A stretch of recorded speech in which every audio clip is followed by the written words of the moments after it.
Hi, I'm Fiona Henderson. I'm still in Germany, having made my way now from the bottom of the country to nearly right to the top. The city-state of Hamburg, where once again its Christmas markets are to be enjoyed, and now the spectacular Elbphilharmonie, a new state-of-the-art philharmonie built to rival the Sydney Opera House. I've been in Hamburg for the last 2 weeks, meeting with witnesses, gathering evidence in a catastrophic motor accident case. It has turned out to be professionally one of the most intense 2 weeks of work I've ever done, 13 witness statements in 12 days. It is a case where all the relevant witnesses are German. The issue of in what language to prepare the witness statements is at the forefront of my mind at the moment. That's the topic of this video today. Most Europeans these days speak excellent English, much better than my German, and most people have a level of proficiency in English such that they are able to make themselves understood and get their message across. However, this level of function is quite different to the level of English required when giving evidence in court. Court cases, especially those requiring complex technical evidence about the working of complex machinery, are about the detail. And it's the detail in a witness's evidence that makes it believable. When you speak a foreign language, even though you might be able to make yourself understood, it is often a compromise. It's a compromise from the way you would express things in your native language. I certainly find that in German. I look for the word that I know rather than the word that precisely describes what I want to say.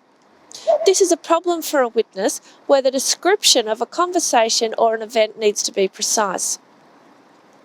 The language you use when you use your mother tongue is generally a lot more nuanced and detailed. I know this from my own experience. I am much more comfortable and confident expressing my thoughts in English, even though I can get by pretty well in German. It's also tiring operating all day in German because I don't do it all the time. Add cross-examination to this, where the questions are long, often convoluted, and require precise answers. It requires a good deal of concentration in English to follow what is going on. It can be a recipe for disaster for a witness whose first language isn't English, even though their English might be excellent. For this reason, I usually prefer to prepare affidavits in German or in the native language of the witness and then have them translated into English for the court. Where the language is German, I prepare it myself. However, for any other language, I work simultaneously with a translator so that the witness isn't hampered in their story by having to compromise in their choice of words or in the detail of their description.